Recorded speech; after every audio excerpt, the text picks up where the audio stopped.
Harihi Om. Om Gajananam Bhutaganadi Sevidam Kavitta Jambho Balasara Vakshitham Umasudam Soka Vinashakaranam Namami Vickneswara Padapangajam Om Gajanana Patnatkam Gajananam Makarnisham Anegadantham Bhakthanam Egadantham Upasmahe Om Ganeshayam Mahakayam Vighnarajam Vinayakam Vishvesham Vishvashaksham Ganeshayam Namo Namaha Om Jnananandamayam Devam Nirmalar Spatikhatrudhim Adharam Sarva Vidyanam Ayagrivam Upasmahe Yasyadvirada Vakradhyaya Parishatya Parashatham Vignam Nignam Tisatatham Vishvashremam Tamashraye Gurud Brahma Gurud Vishnu Gurud Devo Maheshwaraha Gurur Sakshat Parabrahma Tasmai Shri Gurave Namaha Gurave Sarvalokanam Bisaje Bhavaroginaha Nidaye Sarva Vidyanam Sri Dakshinamurthaye Namaha Harihi Om Tat Sat Sri Sarveshwararpanamastu Sarvopanishad Ghavo Doktha Gopalanandanaha Itihasancha Puranancha Doktha Geethamrutat Mahate Hari Om Tat Sat Sri Sarveshwararpanamastu Yadashanam. Om Tat Sat. Welcome to week 9. You know, 9 is a spiritually charged number. So in week 9, we are looking at a spiritually charged person called Markandeya, or Rishi Markandeya, and so Markandeya Purana. And we're looking at another Purana called Bhavishya Purana, right? So that would be our 15th and 16th Upanishad that we're looking at today. Next week, we'll end with two other Upanishads, Vamana Purana and Brahma Purana. That makes it the 18 Mahapuranas that we have covered in the last, next week would be 10 weeks. And then week 11 is just a summary and consolidation, right? So Markandeya Purana is also one of the Mahapuranas in the 18 major Puranas within the Hindu pantheon, right? The Hindu almanacs. It focuses on the central figure of Rishi Markandeya, a famous Rishi, a famous sage in Hindu mythology, in Hindu Puranas. He's connected to Shiva in many ways. He's also connected to Vishnu. I think I remember telling you the story of how Bhrigu Rishi kicked Vishnu on the chest one day. That's another story, but it's connected to Markandeya. So Markandeya Purana is perhaps one of the oldest Puranas among the Hindu literature. It's also interesting because in Markandeya Purana, he talks about Devi. He talks about Shakti, Shakti behind the creation of the universe. Without Shakti, there's no Shiva. Without Shiva, there's no Shakti. Shiva Shaktya Yukto Yati Bhavati Shakta Aprabhavitum. Like that. Shankara said that in Saundarya Lahari, one of his another huge major creation. So Markandeya Purana largely focuses on the powers of Devi and it's referred to as the treatise on Devi Mahatmyam. And Devi Mahatmyam is often put in the same level of importance or significance as the Bhagavad Gita. And I think I mentioned this before, right? You have Srimad Bhagavatam and you have Srimad Devi Bhagavatam. So two equal, powerful portions that can lead man from one level to another level of spiritual consciousness, and hence, evolving to a greater level where you can merge with Brahman. So in total, it has about 137 chapters, and some chapters are dedicated to Devi Mahatmyam, which is part of Devi Bhagavatam. I think I've shown you the text before, right? It's Devi Bhagavatam, this text. It's a huge text, right? And this is what he's talking about, right? Most of it is focused on how Devi fights the 9 nights of Navaratri and how each night she vanquishes one asura, and then on the 10th night is celebrated as Vijayadashami. Vijaya means victory, Dash means 10, Ami means day, so victory on the 10th day, right? And I think I have also given one session on Navaratri and in the inner significance of Navaratri and how Navaratri should be celebrated, right? The killing of the Devi, the killing of the Asuras by the Devi is the killing of the evil qualities in you, the Asuras in you, by Devi, the Shakti in you. So that's how you should take it. And then, 3 days for Durga, 3 days for Kali, or 3 days for Lakshmi, and then 3 days for Saraswati. Even that has got inner significance. Perhaps, when Navaratri comes, I will do another special session on Devi Bhagavatam, or Devi Mahatmyam, right? But I think in order to understand Markandeya Purana, we need to understand who is Rishi Markandeya, right? And how has he come to be the force behind Markandeya Purana, right? So he's known as Bhargava Markandeya Rishi, and he was born in Bhrigu Rishi's parampara, or in the lineage, or in the clan of Bhrigu Rishi. Bhrigu Rishi is often referred to as the Manasa Putra of Brahma, and he was one of the great Sapta Rishis in one of the kalpas that Brahma has created. Kalpas, I spoke to you about kalpas a couple of weeks back, right? And every kalpa has got someone called Sapta Rishis. Sapta means 7, Rishis means, So Bhrigu has appeared as one of the Sapta Rishis in many kalpas. And of course, as a famous Rishi, he is connected to Lord Shiva as he is to Lord Vishnu. Okay, and he also appears in the Mahabharata. There's one part where he appears in the Ramayana, and I've referred to it when I've done Bhagavad Gita with you, and I've done Ramayana with you, right? And all the Hindu traditions, they make some form of literal reference to Bhrigu Rishi in different parts of the ritualistic aspects and also the knowledge aspects as far as the Markandeya Purana is concerned. Today, there is a place called Markandeya Tirtha. Tirtha means a place of pilgrimage, right? And this is the place where Markandeya Rishi sat and wrote the Markandeya Purana. And it's actually there today, right? It's on a trekking route.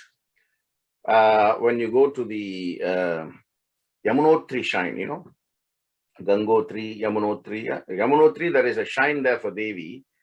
It's in the Uttarakashi district in Uttarakhand, right? If you go there, there is a place where it's a small shrine dedicated to Markandeya Rishi, because that is the place where he sat and he wrote Markandeya Purana, right?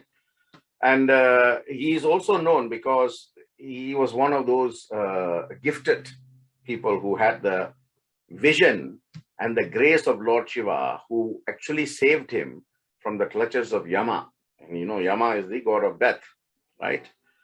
What happened was his parents, I'm talking about Markandeya's parents, right, called Mrigandu Rishi and his wife Marudmadi, right? They worshipped Shiva and they were childless, right?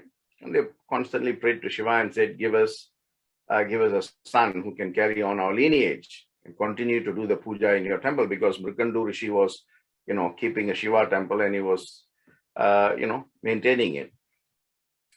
So Shiva appeared in the dream, just like how he appeared in Shankara's dream. He appeared in Markandeya and Marutmati's dream, and he said, right, okay, you want a son, I'll give you one son. Either you have a son for 16 years who will make an impact, not just in your life, but everybody's life, but only 16 years, right? Or you have a son who will live beyond you almost for 100 years, but very, very low intelligence. Low intelligence, long life, or short life, and impacts everyone with his intelligence. Who do you want? And see, he appeared separately in both the father and the mother's dream, but the father said he wanted the child, doesn't matter if it's 16 years, he wants someone who will make an impact in everybody's life. And the mother also said the same thing. Two separate dreams, but two same results. So they were given, Markandeya was born. And of course, the day that he is meant to go was also destined, right? When he turns 16, he would go.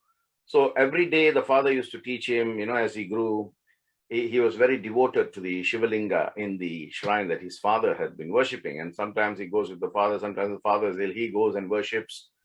So on the day of his 16th birthday, his father said, go and worship Shiva and do not come out of the shrine until I come and get you. Right? So he went there and he started doing the Shiva Puja, Manas Shiva Puja, Shiva Upasana. He started reciting all the mantras and all of that. And at that time, Yama's, henchmen came to collect him because they said, your time is up. But because, you see, the dharma here is when someone is praying, right? And with the depth of focus and concentration in the prayer, Yama will wait. If it is Shiva or Vishnu, Yama will wait until the prayer is finished. But in this case, Yama thought that it was not necessary for him to go, so he sent his henchmen. So his henchmen were waiting outside. So when the boy comes out, right, he'll take the soul and go. But the boy was inside praying, right? The 16-year-old Markandeya was inside praying. And these people were waiting. He never came out. And they went back to Yama and said, look, this boy is not coming out, so we are unable to take it. Yama said, what? Let me go myself. So he went in there. He said, I've given you enough time. So I am now going to take you. I'm not going to come inside the shrine. I'm just going to throw my noose around your neck and pull you out and then take you. So as he got his noose out, Yama always comes with the noose. He throws it, but instead of going around Markandeya's neck, it went around the Shivalinga. And when Yama pulled it, he tried to pull the Shivalinga out. Of course, he thought he was pulling Markandeya out. Out of the Shivalinga came Shiva.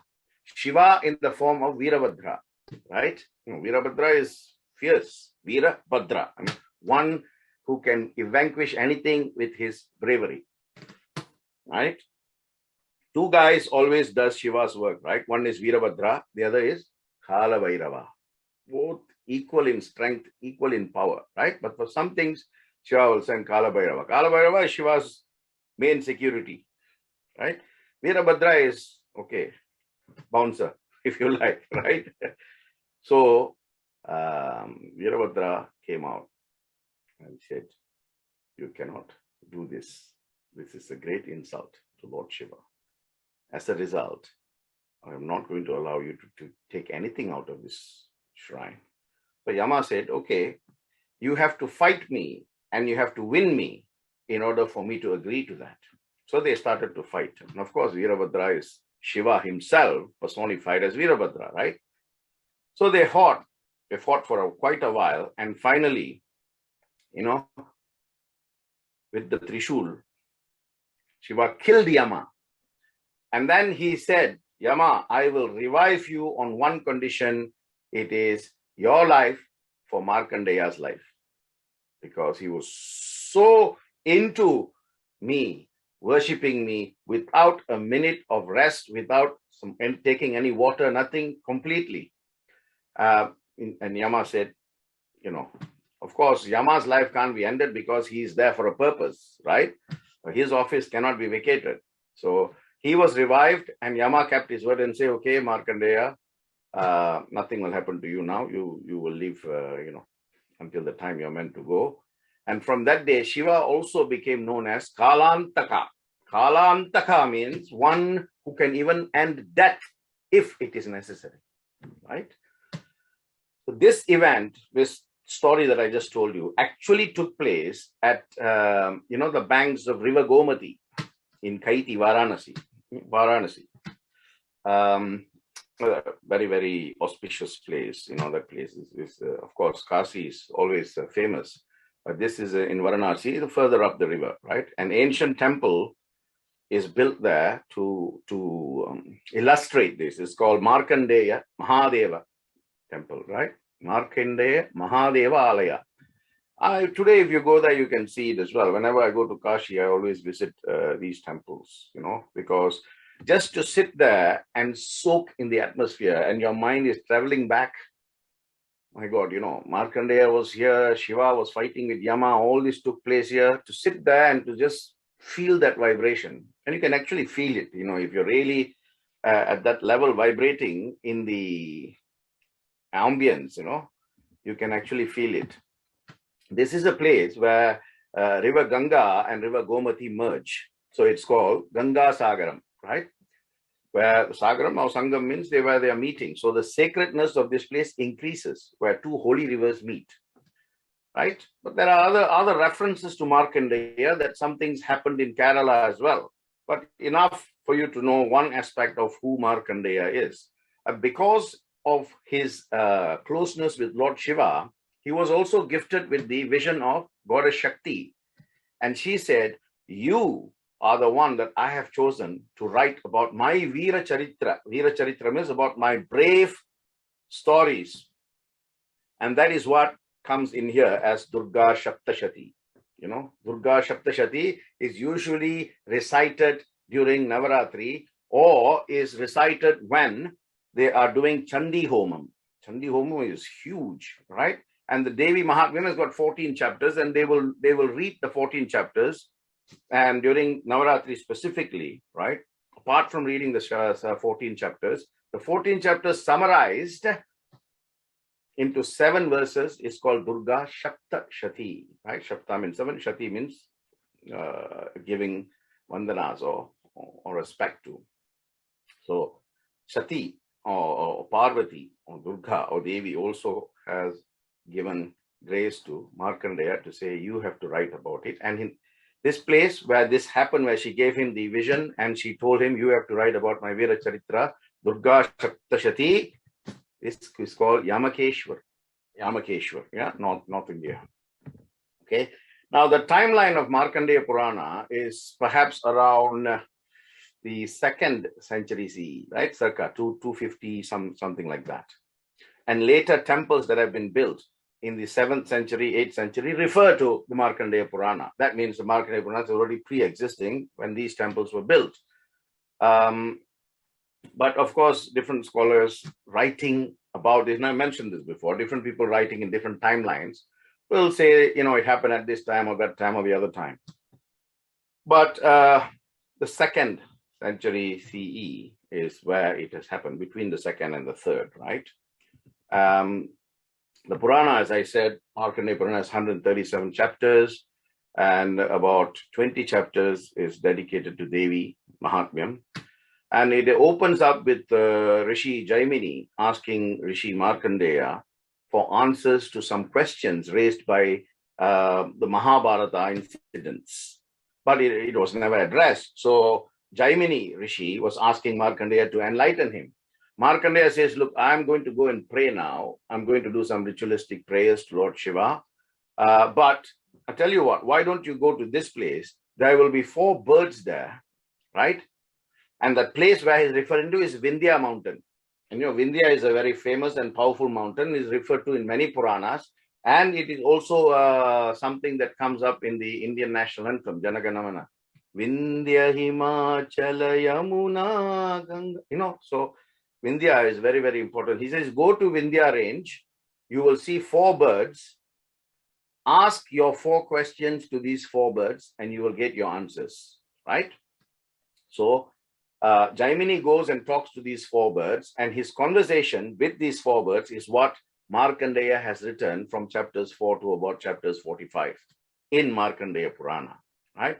And the discussion between Rishi Jaimini and these 4 birds relates to, 4 topics of karma, samsara, dharma, and shraddha.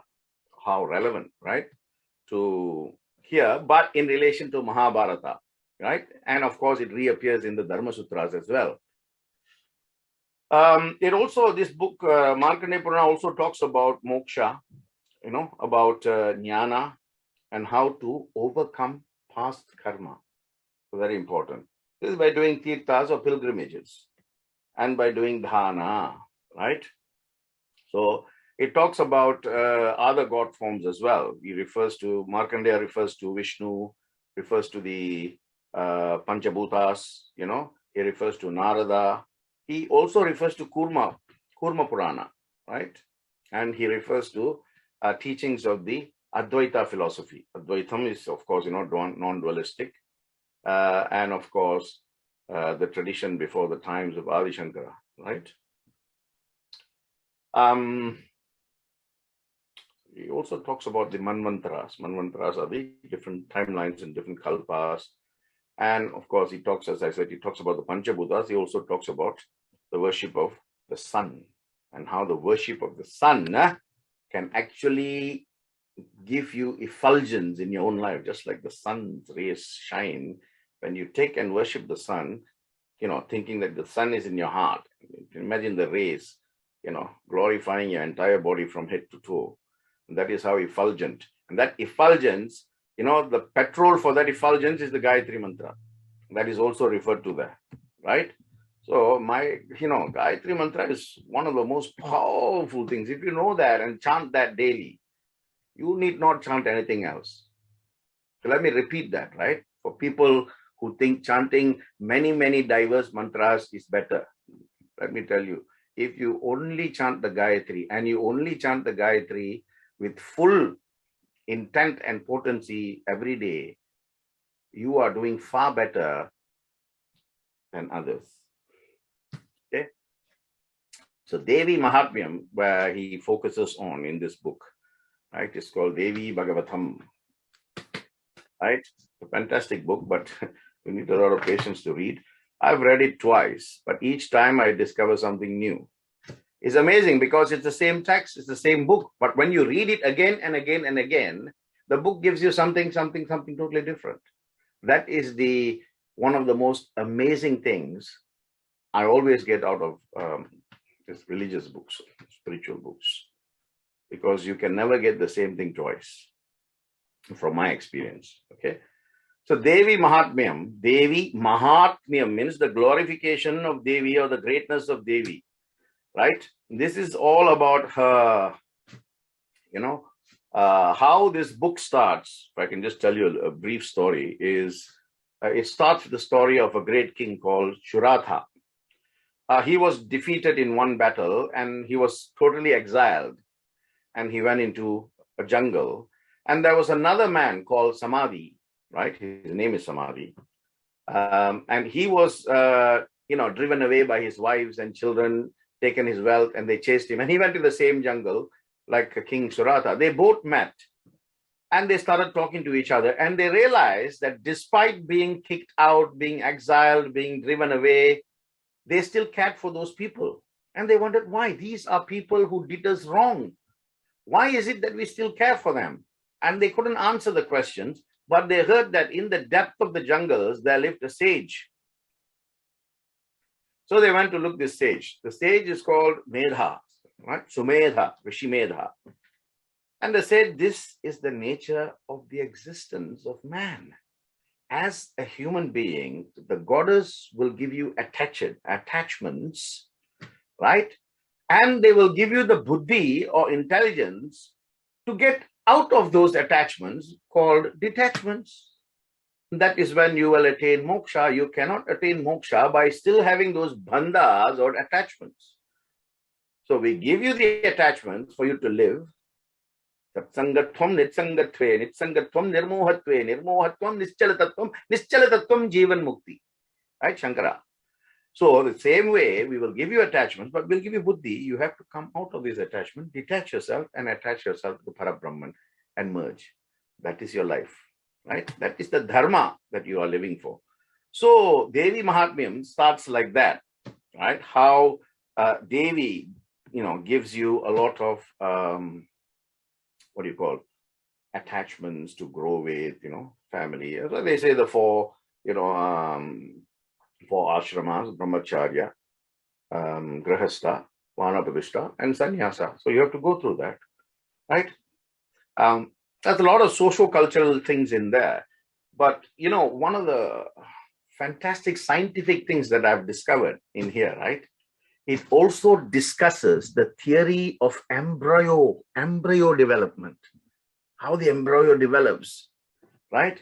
And this Markandeya Purana talks about the woman's contribution to the development of health of the fetus. Now, I'm talking about something that was written in 250 CE, right? We are talking about embryo development. Now only the modern scientists are going into, genetics and human genetics and cells and embryo development and all of that. 250 CE itself, our fellows have already written about it, right? Because this is how he has built it, and then he's going to talk about the greatness of Shakti. Shakti is mother, right? Between your mother is Shakti and your father is Shiva. Now, who gave birth to you and who showed you to your father? Did any of you do any research, DNA research, to confirm that who your mother said your father is actually your father? No, isn't it? That is the power of Shakti. That is the power of mother. Mother said, that is Papa, that is Appa, that is Dada, that is Daddy, that is Bapu. That's it. One instruction, that's it. You're stuck for life. That is my father, that is my father, that is my mother. Right? And they've done so many tests. In California, they did one test about 10 years ago, where obviously they tag the babies, right? They tag the baby so that they know which mother is. But when the baby is born, they tag the baby and then they put it to another baby, and the babies never stopped crying. When they take the baby and put it back to the real mother, the crying stopped. That is the attachment.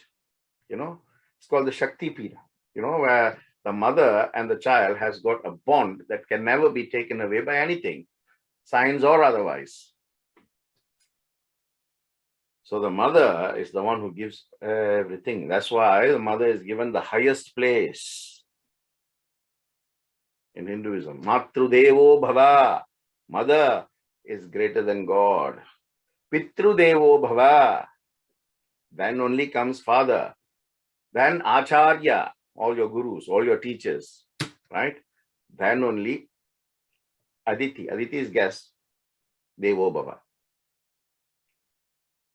And God will only respond to you if you have shown reverence to your mother and to your father and to your teacher, right? Anyone who teaches you something that improves your life is your teacher. It's your guru, is your acharya, is your asan, right? So there you have to give respect. Respect to the guru. Age is not a question here. You cannot think, oh, I'm older than him, so I cannot. You're bowing to his knowledge that he has given you, not to his age. Knowledge and age are two different things. Don't question, don't mix them up, right? So the most important part of Markandeya Purana is all that I have just said, but focus is on Devi Bhagavatam, Devi Mahatmyam, and Durga Shaptashati. Okay. That is, if you're going into Shaktiism, worshipping Devi, worshipping Shakti, then that will be most important. Durga Shaptashati is the 7 shlokas, which is equivalent, once you know that, is equivalent to chanting the whole Devi Bhagavatam or Devi Mahatmyam. Jnaninam api chetamsi Devi Bhagavati hisa balada krishya mohaya mahamaya prayachati Durge Smritamati Mashi Shajantoho Swastei Smritamati Mati Vashubam Dadasi Darikyayukabayaharani Katpadhanya Sarvopakara Karna Siddhartha Chittavam Sarva Mangala Mangalye Shive Sarvartha Sadhake Sharanye Triambake Gauri Narayani Namostude Sharanagata Dinatta Paritranaparayane Sarvasyati Hare Devi Narayani Namostute Sarvasye Sarvarupe Sarvashakti Samanvite Bhayevyasta Hino Devi Dukke Devi Namostute Roganasheshana Mahamsha Tushta Rushta Tukaman Sakaran Abhishtan Tamashidram Navipandaranam Tuvashritam Shayantham Prayantivom Sarva Bada Pashamanam Trilokyasya Akhileshwari Evam Evatvaya Karyam Ashvatvairi Vinashanam Asya Sri Durge Saptashloki Mahamakya Sampurnam. Saying that is equivalent to saying the entire Devi Mahatmyam, usually chanted during Navaratris. Very, very powerful. That is Markandeya Purana. We now move on to Bhavishya Purana. Bhavishya Purana is also one of the Mukhya Puranas, and of course written by the great Vyasa Maharishi. Right? Vyasa Maharishi wrote this, and as I said, it is a Mukhya Purana. Bhavishya means future. Future. Bhavishya means what is going to happen in the future. So this Purana, it cannot be a Purana, right? Because it's actually telling you what's going to happen in the future. And some of the things have actually happened. Of course, remember I said to you, the future can be absorbed in two ways, Shruti and Smriti. What you see and what you hear beyond the normal sight and the normal sound. Of course, you've got to be a rishi or you've got to be vibrating at such a high level for you to do that. And of course, Vyasa Rishi, Veda Vyasa is no ordinary saint, right? So these rishis were so powerful that they could see the past, they could see the present that they are in, and they could also forecast the future. And that is what Veda means. Veda Vyasa means one who knows knowledge from past, present, and also going into the future. Vidya. Now, it's got 5 parts, and it's 11th, ranked number 11th out of the 18, right? The first part contains a description of perhaps the genesis of the gods, different dates, worshipping the Trimurtis, Ba Brahma, Vishnu, Shiva, and also Surya and Chandra, right? The second, the third, and the fourth part talks about Shiva, right? Talks about Vishnu and talks about Surya. First part is general, second, third, fourth focuses on, and the fifth part talks about Swargaloka. It makes a clear distinction between Bhuloka, Bhualoka, and Swargaloka, where it's talking about Swargaloka. And it also talks about, as I said, the Surya Vamsha and the Chandra Vamsha.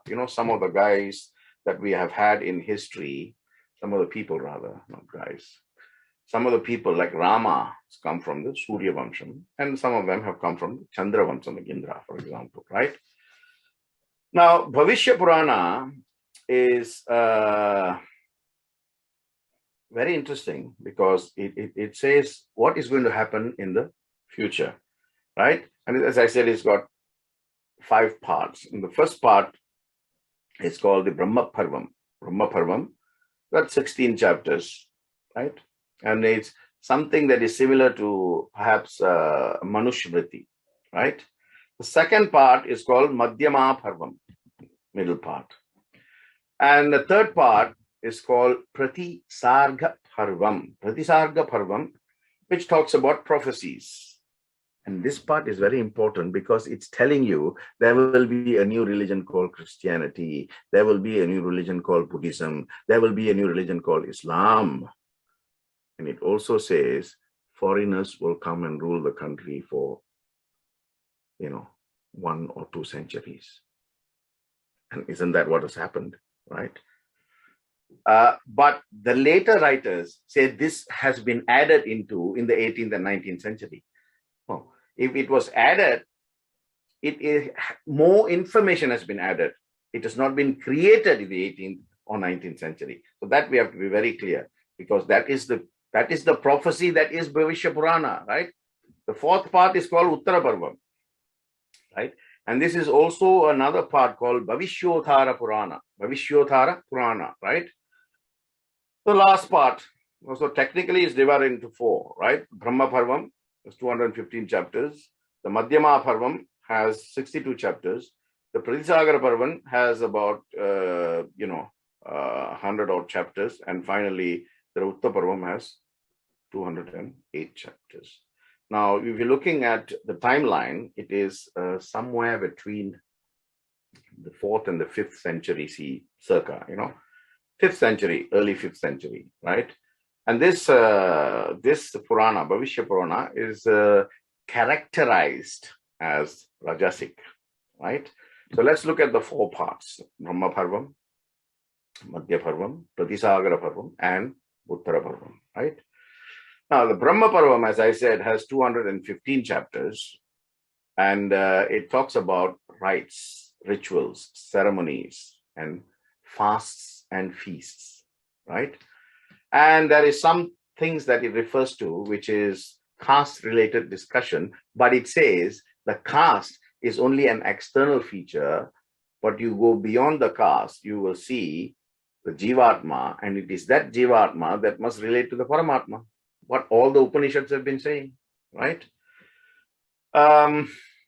The Bhavishya Purana has also got some connection or link with Brahma Purana. And Brahma Purana is what I will talk about in next week, Vamana and Brahma Purana. So I will make the connection next week as well. And also, as I said, Manusmriti. Manusmriti is one of the two books that talks about Dharma in life, right? What sort of. It also talks about the worship of Brahma, Ganesha, Lord Subramanya, and what symbolisms snakes have within Hinduism, right? It talks about the Naga worship. Naga is, as you know, snakes, cobras, and particularly it refers to Shiva. And I've always said, the cobras represent what we call cosmos, the energy in the cosmos, right? And that's why, the cosmic energy, it's around Shiva's neck, it comes above his head, it is on his arms, it is everywhere, because the cosmic energy revolves around you. And I've mentioned to you when I did the chakras, right, how the Kundalini Shakti is in the form of the cobra, cosmic energy, right? That is why we never wear shoes or slippers in the temples, because your feet must be firmly braced on Prakriti, from where the energy goes up and then empowers the Kundalini Shakti, which then empowers the chakras, right? One of the significant part of this Brahma Parvam in Markandeya, in Bhavishya Purana, is it talks about something called Sakatvipa. Sakatvipa is the worship of the sun, right? Worship of the sun, but Sakatvipa here is referred to as fire. And the Bhavishya Purana says this fire will become a new religion. Now you think, which religion has fire as its symbolism? Zoroastrianism, right? There's a large overlap between what was said in Sakatvipa in Brahma Parvan chapters in Bhavishya Purana to Zoroastrianism. And true enough, Zoroastrianism developed, obviously, in Persia and Asia, and then came into the Indian subcontinent. But this was already predicted in Bhavishya Purana. Then, of course, the Madhyama Parvam, which is the middle part, has 62 chapters, specifically and focused on Tantra Yoga, Tantras. You see now how the three topics that I did before we started Puranas are all relating. I did Yantra, Mantra, and Tantra, right? Then I did the Panchakoshas, and then I did the Chakras with you. You see how they have all been related to the different Puranas, right? Overlaps. So this tantric theories is specifically mentioned in Bhavishya Purana in the Madhyama Parvam chapter, 62 chapters on tantric energies, tantric yogas, So when we relate to the universal energies, the method of communication, right? And this method of communication is also very, very prevalent in some of the alternative healing methods, like, what's that? It's not coming to mind now, where they heal you. Reiki, Reiki, Reiki, right? Reiki is all about tantric healing, where they don't touch you, but they communicate with the universe by, drawing certain signs and certain letters and getting the energy to come. And through your hand where you write, you would see me every time before I begin the session, I write something on my hand, and that is calling the energies to come and speak through me. Simple, right? So Reiki is also using the tantric theories described in the Madhyama Parvam chapters in Bhavishya Yoga, right? That is the second part. Then the third part is called Pratisagara Parvam. 4 sections. 4 sections in this Pratisagara Parvam, right? Having, 7 parts, 35 parts, 32 parts, and finally the 4th part is 26 parts.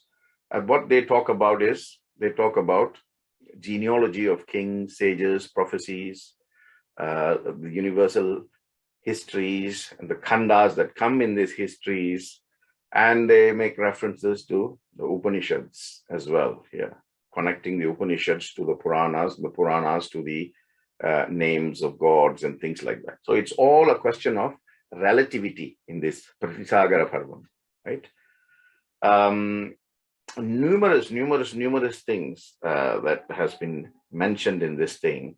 Although, as I said to you, it was in the 5th century, right? Things that, for example, are prevalent now in terms of historical knowledge. What we now read in history was already forecast. I mean, we know it as history, but when Bhavishya Purana was written, it was the future, right? And one of the things that is mentioned in this Pratisagara Parvam, part 3 of the Bhavishya Purana, is about the Muhammadan religion, which is Islam.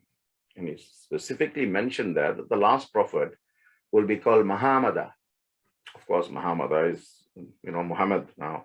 So this has been, confirmed in subsequent writings, Puranas, I mean. And of course, it's been challenged as well by some of the, modern Islamic writers saying that, there's no way you could have foreseen or forecasted that, but that is how it is. Back in the 5th century, they've already spoken about the rise of, Jainism, Zoroastrianism, Christianity, and of course, Islam here, right? So this is clearly stated in the Bhavishya Purana. And you can, of course, do your own research and get confirmation for yourselves. Then, of course, we have the Uttara Parvan, which is, is the largest part. The last part of Bhavishya Purana is called Uttara Parvam, and this is the longest, most largest parts with 208 chapters. Right? As I said, this part is also known as the Bhavishyotthara Purana, which has been extracted and put in the Upapuranas. Upapuranas are the lesser Puranas. Mukhya Puranas are significant. Upapuranas are lesser significant, superficial, right? This Bhavishyotthara Purana is all about rites and rituals. And it's also referred to in the Rig Veda. Rig Veda, as you know, is all about rites and rituals. The Karma Kanda part. Right? But if you just stick to Karma Kanda, then you're not, evolving to the Jnana Kanda. And you have to move from this level to that level in order to do justice to your own spiritual evolution. Right? And of course, the Uttara Parvan also talks about places where you should go. Right? And one of the places it refers to is Uttiramerur, which is, in the northern part, where apparently Rama has, in his, the 14 years, and of course on his trekking to down south before going over to Sri Lanka, right? He did tapasya here, right? So Uttiramerur is very, very important in terms of pilgrimage, right? And one of the main reasons why people do pilgrimage is to get the energy that is invested in that place. Right? If you go and sit, many times I've mentioned that if you can go to a place called Kurukshetra now, right? And you can just go and sit there. I mean, it's just a vast piece of land, with a marble statue of the chariot. You just sit there, you can actually transport yourself back to the war. I mean, if you know it in that detail, and you can just be there and get that feeling. And that is the kind of energy that you can get from these pilgrimage sites. It's become so touristy, people just come, shop, eat. Okay, since they are there, just do the prayer and go. When you go to Tirtha Sagaras, you do nothing else except soak in the atmosphere from a historic perspective. Shopping you can do anywhere. Why you want to go to a Tirtha pilgrimage, a yatra? Yatra means yatra. Tirtha means tirtha. Right? Shopping means shopping. Don't mix everything up in one go. Right? Now, what are the benefits of listening to the Markandeya Purana? Right? And the Bhavishya Purana is not so much, but the Bhavishya Purana gives you knowledge in terms of what is the future all about. Right? If you really read it, you will get information telling you how to forecast. I mean, it's a tantra, tantric, increases your tantric strength. Whereas the Markandeya Purana is good, just like the four birds enlightens Jaimini Rishi's, confusion. If you read the Markandeya Purana, you will be free from all sorts of confusion. So you'll have a clear mind. And what happens when you have a clear mind? The manas is able to listen to the buddhi, intelligence, and then go higher. Right? That means you have a free life from all these mental diseases. Mental diseases means I don't mean mental illness, right? I mean all the thoughts that pull you down and suck you into the doldrums of non-existence, right? Bhavishya Purana, as I said, is awareness. It just gives you a clear sense of awareness of how you should go into your future. And both Markandeya Purana, when you get that clarity, it gives you a happy, healthy, and knowledgeable life. And that, dear brothers and sisters, is Bhavishya Purana, right? Not very great, not like Skanda Purana or Shiva Purana or Srimad Bhagavatam, but they actually have impact in terms of what they do to an individual's life, so long as he is doing the right thing by reading this, in appropriate times. So next week, like I said, we'll look at the Vamana Purana and the Brahma Purana. And when we finish the Brahma Purana, we would have covered the 18 Mukhya Puranas or the 18 significant Puranas. And I hope that you would have, been far more enlightened than you were when you first joined the course. Anyada sharanam nasti tumeva sharanam mamaha tasmat karunya bhavena raksha maheshwaraha. Hari Om Tat Sat. Sai Ram.